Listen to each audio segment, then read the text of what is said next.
we have bridesmaid and groomsmen, Taylor and Jason.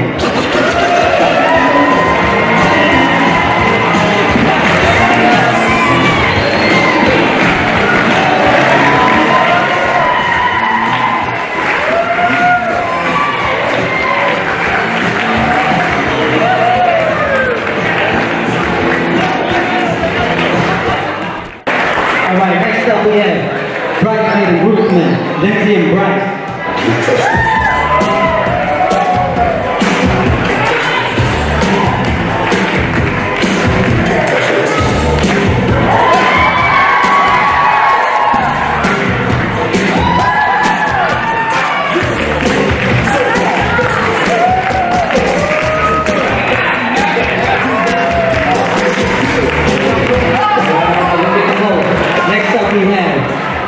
Maid of honor and best man, Morgan and Jordan.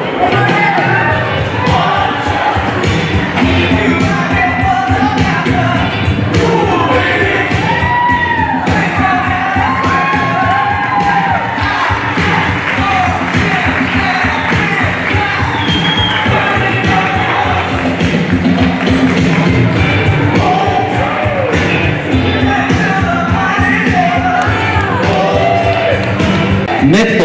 and Mrs. Jon Lacey.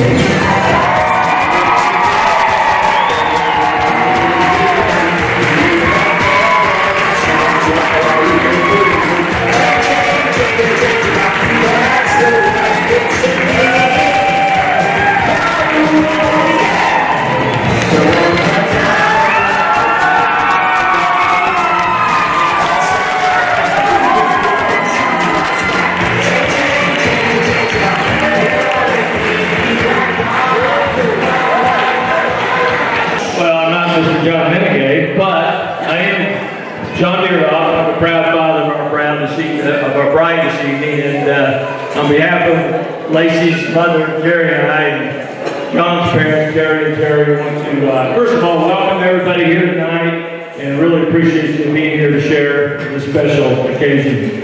You know, Lacey and John and their veteran wedding planner, Jamie Froby and Rod Froby, have worked extremely hard. Let's give them a hand.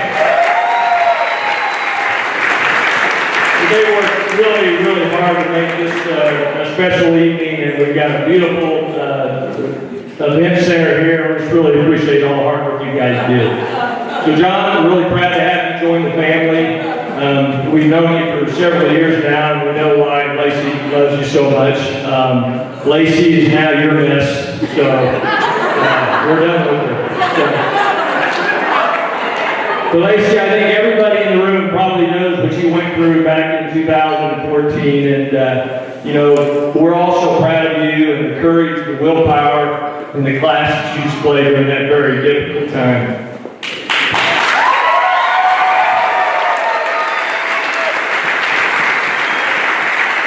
And it's really an inspiration to all of us, because you were dealt, you know, when we're dealt with a difficult hand, it's how we react to that. And you were dealt with a pretty shitty hand. And you came through it. I'm so proud of you. I'm just so blessed that you're here tonight in this wedding. It's just a beautiful evening. I love you so much. So, Jon and Lacey, knowing what you mean to each other, knowing what you have in each other, and knowing the wonderful future that you have, I just want to wish you all the best, and we love you both, and just can't wait to see what your future looks like. So, if everybody would stand for the first toast of the evening, and raise your glass to Jon and Lacey. Life is good, enjoy the ride. Hear, hear.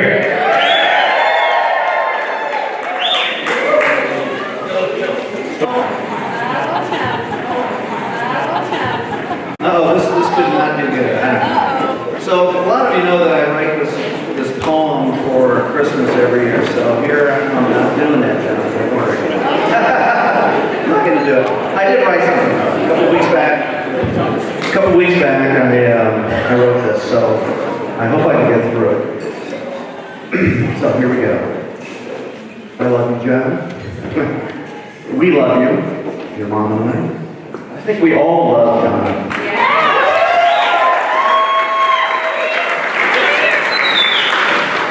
And we love you too, Lacey. Yeah. You're coming, ladies. You know, even Aiden lights up when you walk into the room, so that is saying something. This 14-month-old goes, hey, I'm John. You know. And we love Zeke too. Not sure about the cat yet. That's only because I'm allergic to cats, but I'm sure it's a very nice cat. So, back to things. So this gathering, this group of friends and family, and the many who could not make it, have the utmost respect for you. We all feel it. And you both have such great friends. You really do. This is representative of a great set of friends. You've carried yourself over the years as such a nice person, a real friend to many, someone who can be trusted, and someone who we count on. I know your mother and I count on you all the time. But then, Mr. Reliable, you surprised us. Like the time you were coming over to the house, I don't remember why, you ended up being late. We're like, John's never late, you know? So we were puzzled, and here's what happened. When you came in, you said, yeah, I saw this homeless person, and I stopped. And I bought him something to eat, something to drink, and I was like, you gotta be kidding me. That's what this guy's all about. So you probably gave him the hope he needed to survive that day. Gave him a glimpse of what humanity is like. Not sure, but I know that was an act of your innate compassion. And I think that's John. Very compassionate person. Full of compassion. We're so proud of you for that. And those that you know us well can thank his mother for that attribute. She's a loving lady, a wonderful mother and wife. We all know this other attribute, the one that is such a mystery of where you got this. That is your sense of humor. I have no idea where that came from.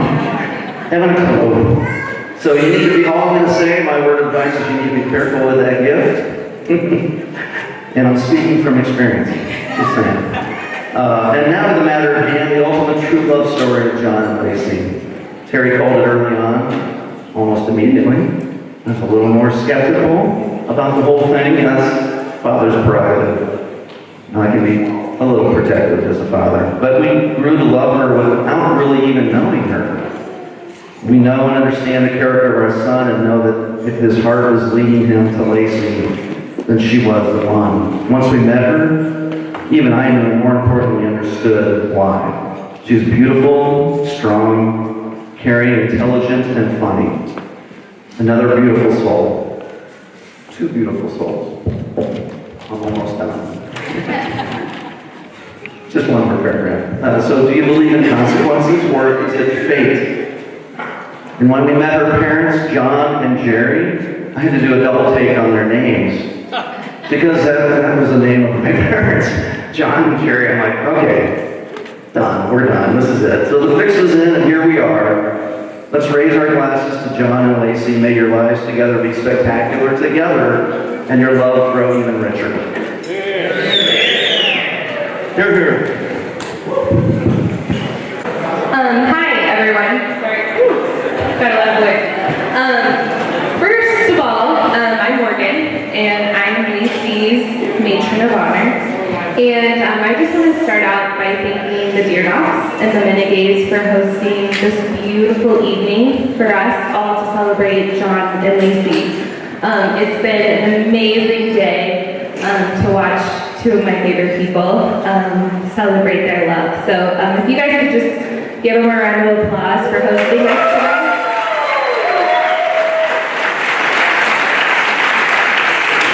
So obviously, when you're the matron of honor, another title kind of comes along with that, being her best friend. So obviously, I'm her best friend. Sorry, Jon. You're her husband. I'm her best friend. Lacey and I met in college, and if I'm being honest, I don't really have a defining moment of when Lacey and I became friends. It was just I was wandering alone in the dark at KU, and all of a sudden there's Lacey, and all of our friends can vouch that we were pretty much a package deal. If Lacey was there, so was I. If I was there, there was Lacey. And in fact, if we weren't together, people would say, "Where's Morgan?" or "Where's Lacey?" Like, "Why aren't you guys together?" But Lacey has a different take on how we met. We were shoved into a Honda Pilot of our friend Kelsey, who's here, and there were like 8 other sorority girls. And Lacey tells a joke, and I'm the only one that laughed. And through that awkward moment of, was that a joke, or am I stupid for laughing, we decided right then and there, we're going to be best friends. And that's kind of the story of how we became friends. Lacey is one of the most compassionate people I've ever met. For those of you who don't know Lacey, she will give you anything you need. When we were juniors in college, I had the flu during finals week, and my darling roommates kicked me out of our room. Which I can understand, they didn't want to get the flu. So what does Lacey do? She offers me her twin-size bed to share with her during finals week. Yeah, I think you know where this is going. Lacey offers me because she never gets the flu, right? "Don't worry about me, I never get sick," she says.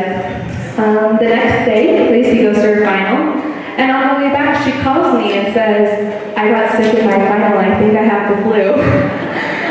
So instead of being pissed at me for sharing a bed with her, we crawled back into bed and suffered through finals week of the flu. And that's how you know that she's a good person and a good friend, because she'll literally share a twin-sized bed with you when you're puking your guts out. I've also known Jon since college. He was a leader at Kappa, and we hung out with him a lot in our later years in college.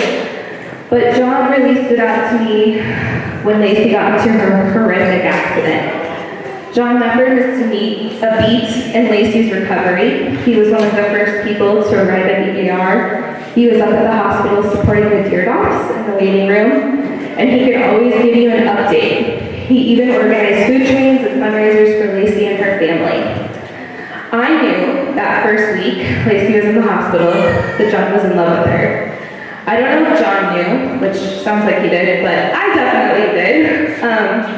Jon's compassion for Lacey was the beginning of their beautiful love story. Unfortunately, my darling best friend didn't make that super easy for Jon. I don't call myself a love guru, but I did encourage Jon very strongly to share his feelings for Lacey after a night of adult beverages at the good old Rusty Needle in Hutchinson, Kansas. Well, I like to call it dirty syringe, but it's really called the Rusty Needle. Through Jon's perseverance, persistence, and patience, and me whispering, "Team Jon, Team Jon, Team Jon," in Lacey's ear, you can actually thank me, the love guru, that we're here tonight. Woo! Yeah. Many of us were whispering Team Jon in Lacey's ear, but I like to take most of the credit for it. So, when my husband and I were expecting our baby, we had a talk about who would be her godparents. And I already knew without talking to my husband who I wanted that to be, and that was Jon and Lacey. So when I carefully broached the subject of who he thought he wanted to be, it was actually a really short conversation. And he said, "I just assumed it would be Jon and Lacey." And so it was a really easy decision because we love Jon and Lacey, and we know that without a doubt that they would care for our baby and love our baby if need be. You guys are two of my very favorite people on this planet. Some words of wisdom from your love guru. Communicate all things, the good and the bad. Make decisions together and work as a team. And always, always, always tell each other, "I love you." Let's all raise our glasses to Mr. and Mrs. Minnigan. Cheers, you guys.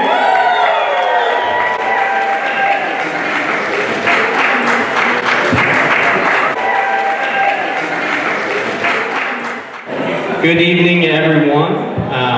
Before I get too far ahead of myself, and frankly, before I forget, I just want to thank Jon and Lacey for such an awesome weekend. You guys are such amazing people, so thank you for giving us an excuse to get together and celebrate your life.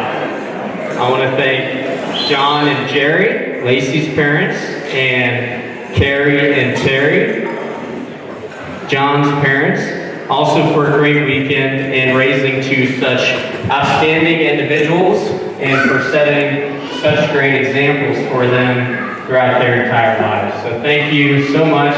I'm having a great time. I don't know about everyone here, but pretty good party. Lacey, you look beautiful this evening. John is incredibly lucky. John, you look okay, but thanks for trying. No, you look good. You look good. Now, John didn't give me any criteria for this speech, which was a poor misjudgment because, no, you should have known this because a maximum time limit would have been wise. But I promised him that before you guys leave tonight, I would be done. So let's get started. For those of you that don't know me, my name is Jordan Herbert. I've known John since freshman year of high school. We played soccer together at St. Thomas Aquinas, and we were quick friends. I spent a lot of time at the Menegay household. We had a lot of great memories, and you guys are a tremendous family, so thank you so much. And really looking back on when and how you spend your time in your younger years brings back a lot of great memories. And John and I spent really an absurd amount of time at McDonald's. Mostly because that's the only place John would find something to eat. So, I'm always in for a late night McDonald's run anytime, even tonight, but you probably are busy. No, my dad to this day, one of his favorite things to talk about is when you would come over to our house, you either had to have a stockpile of mac and cheese or run by McDonald's just so that you could have something to eat. So, always good. When John and I were at McDonald's or hanging out or whatever, we would debate all sorts of different topics. And most of the time we had no idea what we were talking about, looking back, but we would debate them nonetheless, and these conversations always had to end in the same way.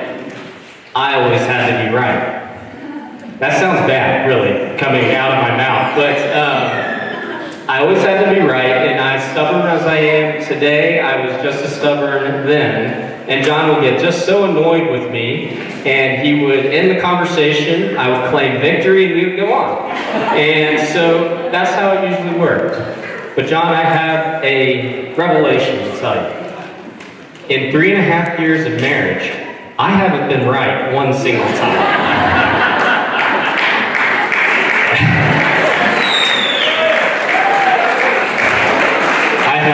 You look good tonight. So you can just thank me for all that preparation. It was tiring, but it just really set you up for success now. But you're welcome. John and I had a lot of great memories together through high school, and we were in the same fraternity up at KU. And during college, that was when I met Lacey. I think it was at a Kappa Gamma date party. John, yep, shout out. John was going with someone other than Lacey, so we'll just go right past that detail. And he had set me up with another girl in the group, one of Lacey's friends at the time. She didn't mean anything. Very nice girl. Very nice girl. And, we all had a great time. And really, though, that was the point that Lacey kept on coming up again and again when you talk to John. And over the years, through great times and incredibly challenging times, John kept his sights on Lacey. And, he asked me for advice one time, dating advice. Desperate times call for desperate measures, I guess, because that's poor move, really. I mean, yeah, really desperate. But he asked me for some advice, and I gave him some. And, you know, we're here today. I would like to say that I was right, but I'm sure your charm had something to do with it. Jon, you are one of the most loyal and hardworking people I know. You are always there when you're needed the most, and you know you're actually getting pretty good at your do-it-yourself projects. So, Lacey, you are in terrific hands with Jon. And Jon, you are one lucky guy to have won Lacey's heart.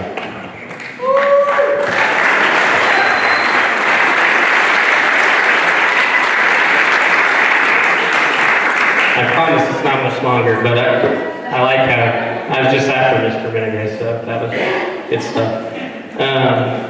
You know, together you guys have the admiration and love of so many of your family and friends. They do anything for you. I can't tell you how happy I am that you guys are together and happy. And you know, when someone close to you finds happiness, it really just creates happiness altogether for yourself. And I think you can tell that by the feeling in this room tonight. So guys, Jon and Lacey, congratulations. I wish you many more years of happiness.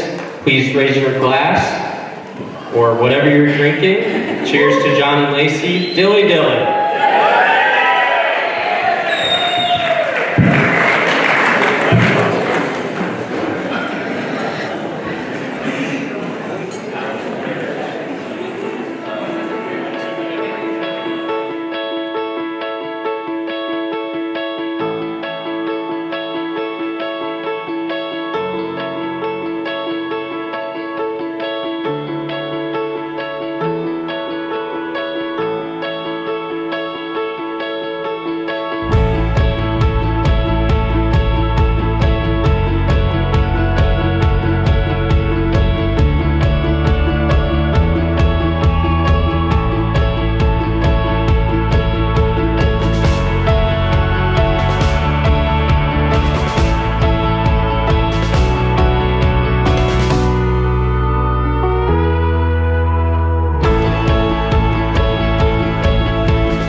It's rising, it's shining.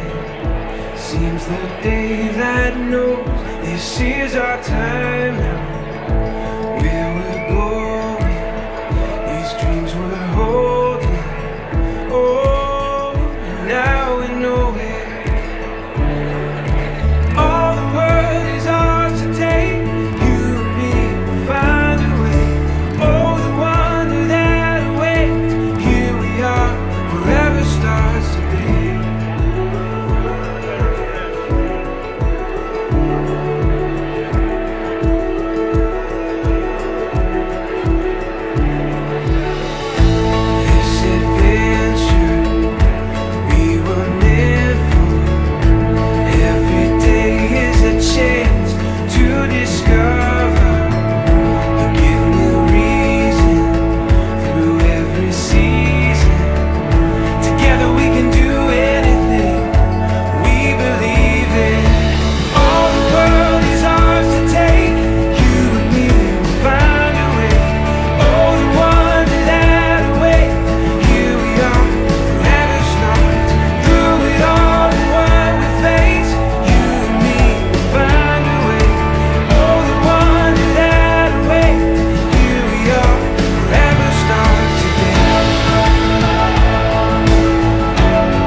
inside.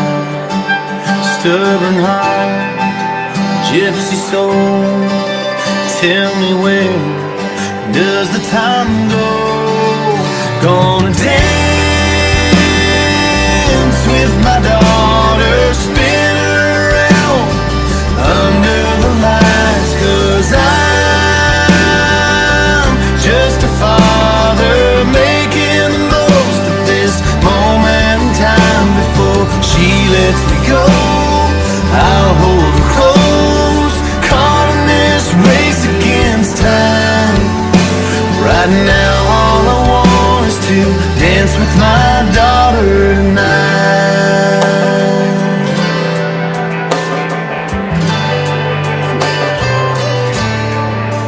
Greatest gift in the world is a new baby girl.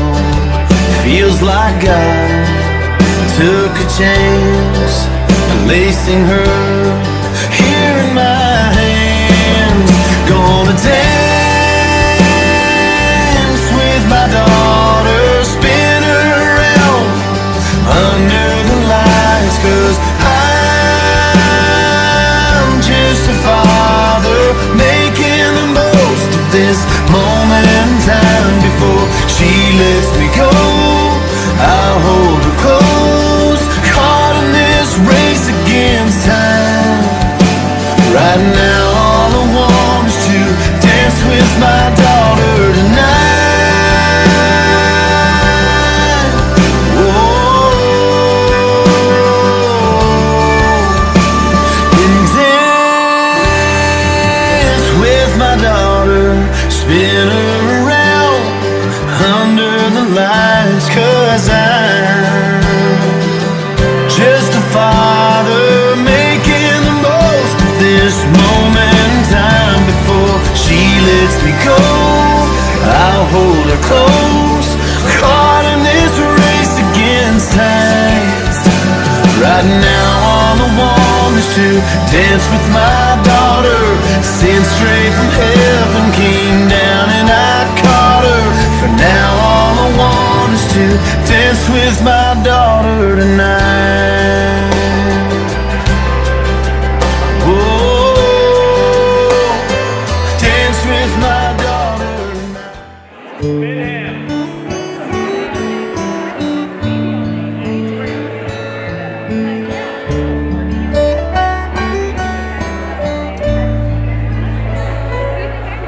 Little baby told God, hey, I'm kinda scared. Don't really know if I wanna go down there. From here it looks like a little blue ball, but that's a great big place, and I'm so small. Why can't I just stay here with you? Did I make you mad? Don't you want me to? And God said, oh child, of course I do. But there's somebody special waiting for you. So hush now baby, don't you cry, 'cause there's someone down there waiting. His only goal in life is making sure you're always gonna be alright.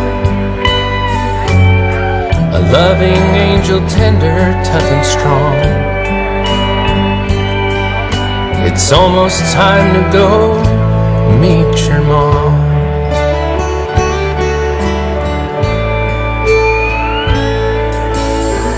You'll never have a better friend or warmer touch to tuck you in. She'll kiss your bruises, your bumps and scrapes, and anytime you hurt, her heart's gonna break. So hush now, babe, don't you cry, 'cause There's someone down there waiting. There's only golden light. It's making sure you're always gonna be alright. A loving angel, tender, tough and strong. It's almost time to go meet your mom. Now when she's talking to you, make sure you listen close, 'cause she's gonna teach you everything you'll ever need to know. Like how to mind your manners, to love and laugh and dream. And she'll put you on the path that'll bring you back to me.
She's my girl, and Sigma.